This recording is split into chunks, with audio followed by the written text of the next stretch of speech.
కడప జిల్లా బద్వేల్ డివిజన్లో ఎన్డీఏ కూటమి నేతల ఎన్నికల ప్రచార జోరు కొనసాగుతోంది. ఈ నెల 13న ఎన్నికల పోలింగ్ దృష్ట్యా ఎన్డీఏ కూటమి నేతలు ఎన్నికల ప్రచారంలో రోజురోజుకు విస్తృతంగా చేస్తున్నారు.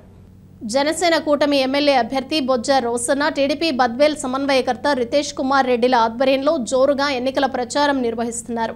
రాష్ట్రాన్ని అభివృద్ధి బాటలో పయనింప చేయాలంటే కూటమి అభ్యర్థుల గెలుపుతోనే సాధ్యమని, జరగబోయే సార్వత్రిక ఎన్నికల్లో ప్రతి ఒక్క ఓటరు కూటమి ఎమ్మెల్యే అభ్యర్థి అయిన బొజ్జ రోసన్న కమలం పువ్వు గుర్తుకు ఓటు వేసి వేయించి అత్యధిక మెజారిటీతో గెలిపించాలని వారు ప్రతి గడపకు వెళ్లి ఓట్లను అభ్యర్థించారు. వైసీపీ ప్రభుత్వ పాలనలో గడిచిన 5 ఏళ్లలో బద్వేల్ మున్సిపాలిటీ ఎలాంటి అభివృద్ధికి నోచుకోలేదని, వైసీపీ పార్టీలో బలమైన నాయకులు వారు నచ్చిన ప్రాంతాలను మాత్రమే అభివృద్ధి చేసుకున్నారని, మిగిలిన చోట్ల గాలికి వదిలేశారని వారు ఆగ్రహం వ్యక్తం చేశారు.